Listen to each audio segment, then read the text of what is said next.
Les deux temps à injection sont toujours des motos que l'on attend au tournant dans les tests. Aujourd'hui, on a essayé la 300 TEI de chez Husqvarna, le modèle 2023.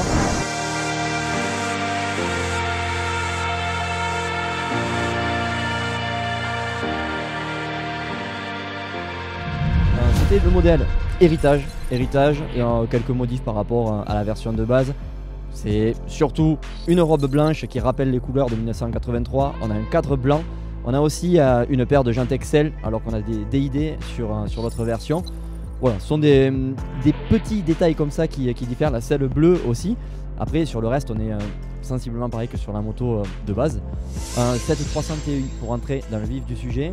Quand on monte dessus, on sent une moto, pour ma part moi qui suis habitué à une autre marque, on sent une moto avec un guidon un petit peu plus haut, peut-être un petit peu plus sur l'avant aussi. Mais en roulant en fait, en se mettant, quand on roule beaucoup debout, puisqu'aujourd'hui on a eu des conditions rando où on était pas mal debout à rouler couler, c'est une moto qui est très confortable, on se sent tout de suite à l'aise dessus. C'est une moto aussi, pour parler des premiers ressentis, qui braque énormément.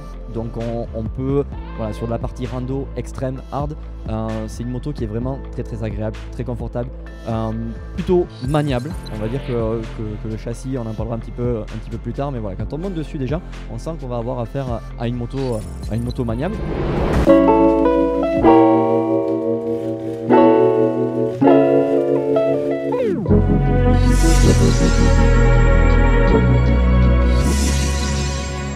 Pour démarrer par la partie cycle, justement, cette partie cycle, comme je le disais, aujourd'hui on l'a essayé sur une rando. On était au Portugal sur le Jarvis Signature Tour, donc c'était une rando plutôt cool sur un terrain caillouteux. Beaucoup d'adhérence aujourd'hui parce qu'il n'avait pas plu, les cailloux, on sait que ici quand il pleut ça peut être très compliqué. Là pour le coup on avait des conditions idéales et c'était, voilà, au niveau de la partie cycle on sent qu'on a vraiment une moto rassurante. Autant quand on roule assis, debout, on a vraiment un très bon feeling avec la moto. Comme je le disais, le guidon un petit peu plus haut, plus à l'aise debout, peut-être que assis si on veut attaquer dans les virages. Aujourd'hui on n'a pas eu l'occasion de l'essayer en spécial, donc je ne me prononcerai pas trop là-dessus. On va vraiment parler de la partie randonnée.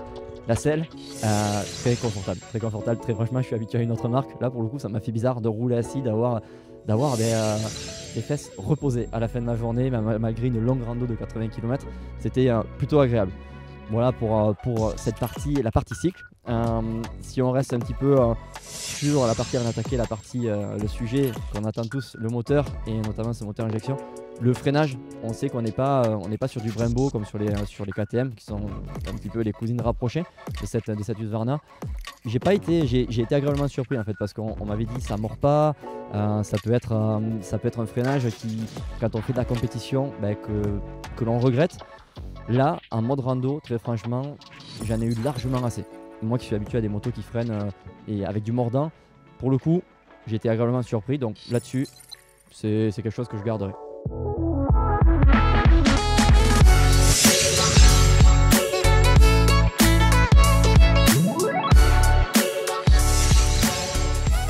Le vrai vif du sujet. Maintenant, le moteur. J'avais eu l'occasion d'essayer les premières motos à injection, les premiers deux temps à injection de chez Husqvarna en 2018. Très déçu à l'époque parce que par rapport à une moto à carburateur, on avait du mal vraiment à la faire descendre dans les bas régimes. Et ça, quand on est sur une rando comme aujourd'hui, c'est quelque chose qui à l'époque était vraiment très gênant parce que quand on roule en hard, quand on roule en extrême, on va vraiment chercher très bas dans les bas régimes. Là, les problèmes ont été réglés. On est quasiment, j'ai envie de dire quasiment, du moins dans les conditions dans lesquelles on était aujourd'hui, on est quasiment sur l'équivalent d'une moto à carbu.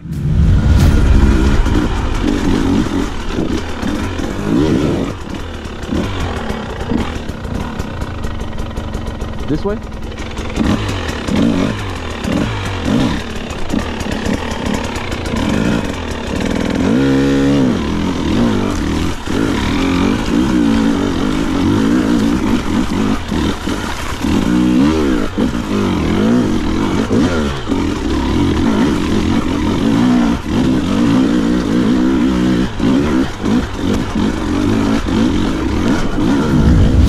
J'aurais aimé voir sur les cailloux, comme je le disais, quand ils sont humides, ici ils sont très glissants. J'aurais aimé tester la moto dans ces conditions là pour voir si en descendant vraiment très bas dans les bas régimes, puisqu'il ne faut pas qu'on soit trop haut pour pas que la moto aille glisser de l'arrière.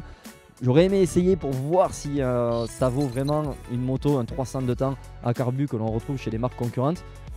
En tout cas, il y a eu énormément de progrès. Je suis vraiment ravi d'avoir essayé cette moto. Ça m'a un petit peu réconcilié avec l'injection.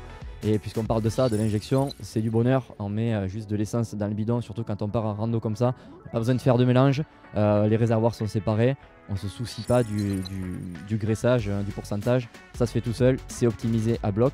Donc à ce niveau-là, chapeau, l'injection, c'est réussi. Est-ce que c'est l'avenir? On verra. En tout cas, vraiment enchanté par cette machine. Pour terminer cette vidéo, cette moto est adaptée à vraiment tout type de pilote. En fait, qu'on veuille faire de l'extrême, qu'on veuille faire du très hard, c'est une machine qui va très bien se comporter. Pour moi, le 2 temps, ça reste quand même l'arme dans ces conditions-là.